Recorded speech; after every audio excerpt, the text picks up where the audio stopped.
Hello, everyone. I hope you are doing well. Happy Tuesday to you. I wanted to do a video today on the definition of biblical masculinity. We hear a lot of terms thrown around in our day, in our culture, about the term toxic masculinity, which I think is stupid. And I just think it's a term that is conjured up by feminists toxic feminists that want to throw that term around to try to demean men and to lower, masculinity. So I wanted to get into what is biblical masculinity. What does the Bible define as masculinity? And that is where men should take their cue from, especially obviously Christian men, because our culture can have all kinds of ideas about what is masculine, but what does the Bible say about it? So I will get right into it. So the first verse is from 1 Kings 2, 1 through 3. And this is David speaking to his son Solomon, who is about ready to become king.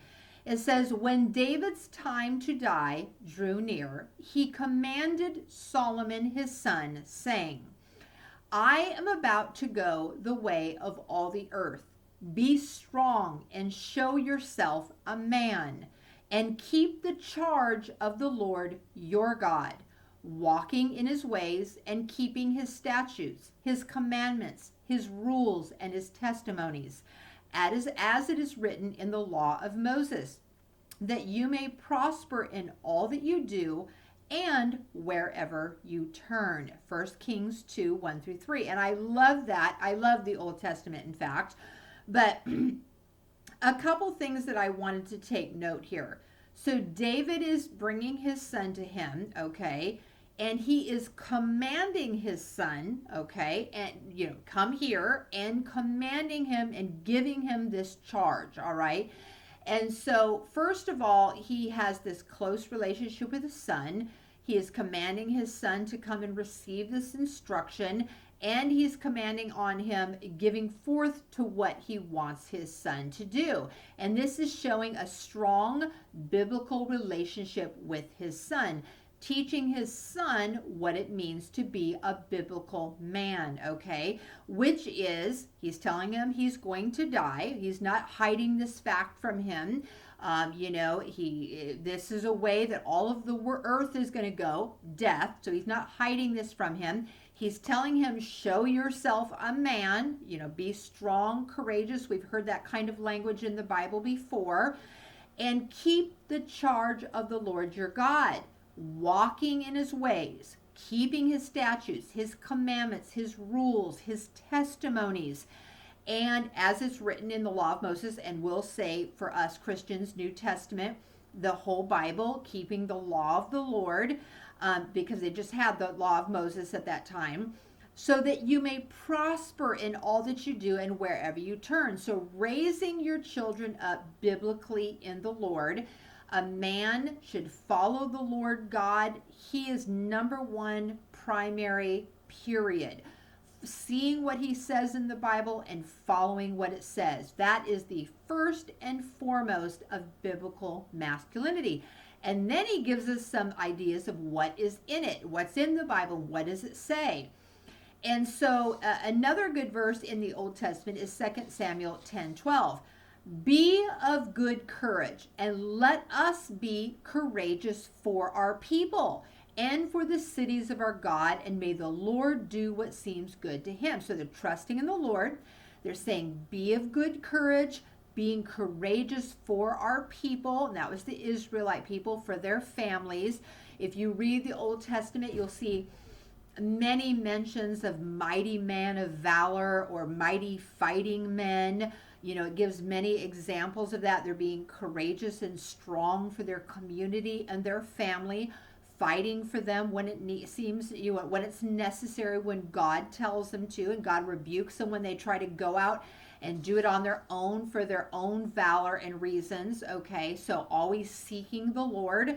And then it goes into relationships, and it says in Matthew 19, 4 through 6. And he answered, have you not read that he who created them from the beginning made them male and female?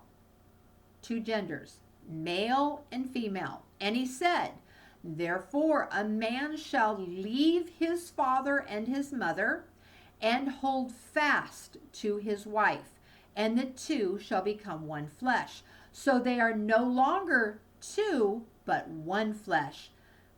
What therefore God has joined together, let not man separate. Okay, so first of all, we see the two genders, male and female. He's telling them, leave your parents. They're no longer part of the equation in your new marriage. You shouldn't be, constantly running back to mom or dad. And that's for the man and the woman, okay? Now, they can have some good advice, but not everything has to be them included in it, okay?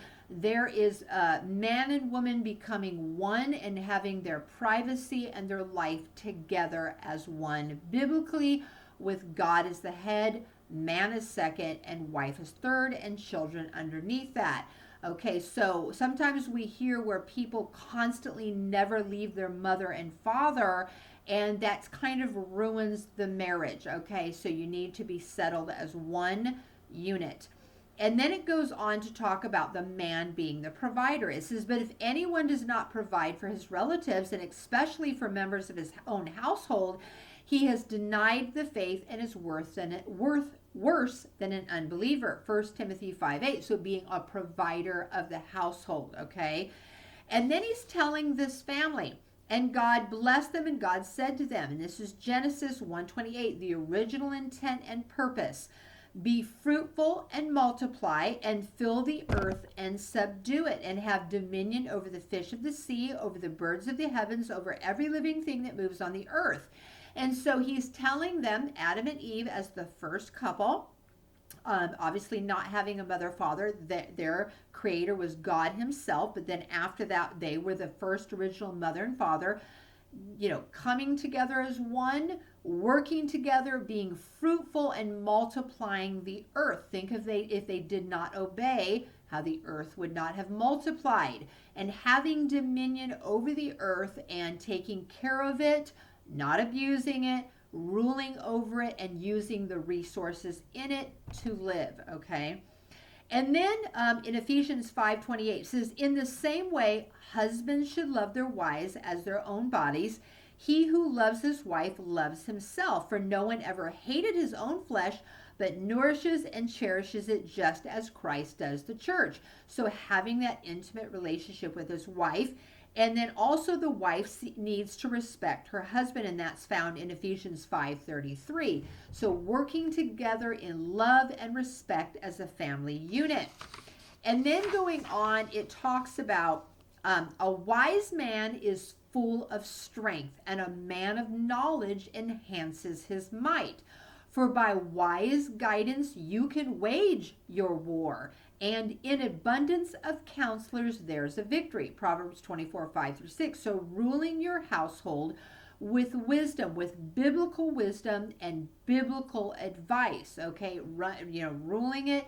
Wisdom for everything can be found in the Bible, or biblical counselors. Another man that is a good biblical counselor for marriage and things like that.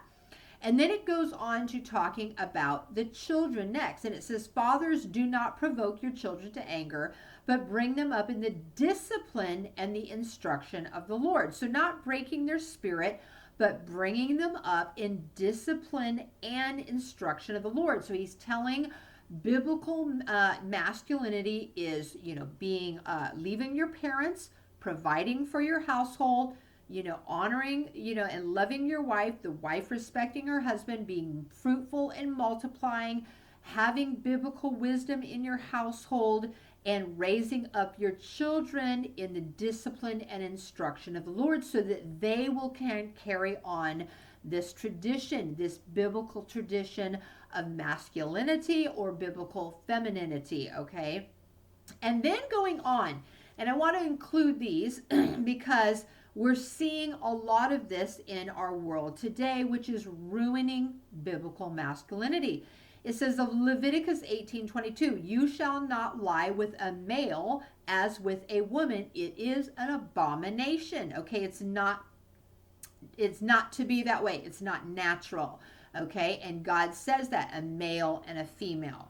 And then it says, Deuteronomy 22:5, a woman shall not wear a man's garment, nor shall a man put on a woman's cloak, for whoever does these things is an abomination to the Lord your God.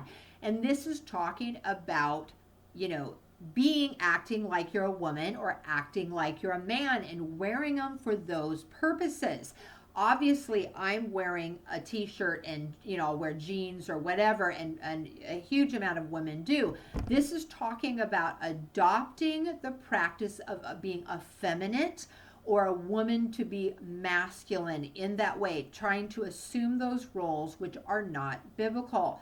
And then going on, it says in the New Testament, Romans 1:26 through 27, for this reason, God gave them up to dishonorable passions. He gave them up to their passions, dishonorable passions. For their women exchanged natural relations for those that are contrary to nature. What is contrary to being normal? It's not normal. And the men likewise gave up natural relations with women and were consumed with passion for one another, men committing shameless acts with men and receiving in themselves the due penalty for their error. So this is talking about women being with women, men being with men. They're exchanging natural relations, man with woman, for unnatural. And what happens? God gives them over to it. He lets them choose it and do it. That's what we see all around us all the time. But notice it says they are committing shameless acts and receiving in themselves the due penalty for their error. Look around in our world today and see the due penalty for this error. We're seeing ruined generations of, men and young women, now younger and younger, where they're forcing this ideology on children, ruining them, where they're harming their bodies. They're taking off natural body parts that God has given us for pleasure and procreation, and ruining. And this is Satan's lie, to take this away, the natural, normal, biblical response, for men and women, within the confines of marriage, and ruining and distorting it under really satanic influence. So we see this around here, and that's why I wanted to do this video. And, really as a wake-up call, that what's going on around our society and how we must stand, for our family. And I'll read this last verse that goes along with it. And it says, Ezekiel 22:30, and I sought for a man among them who should build up the wall and stand in the breach before me for the land, that I should not destroy it, but I found none. And that is a really sad statement that the Lord is saying, there was none. And I know there is men out there like that. Men that are watching this channel, men in my family, men in your family. And praise God for that, because that's the kind of biblical men that we need today, standing before the land, and before the Lord, and representing the Lord, representing biblical masculinity, and, for our families, and for the United States, for this world. Young people really need to see what that is. And no, it's normal, it's good, it's a wonderful thing, it's a biblical thing, it's a healthy thing.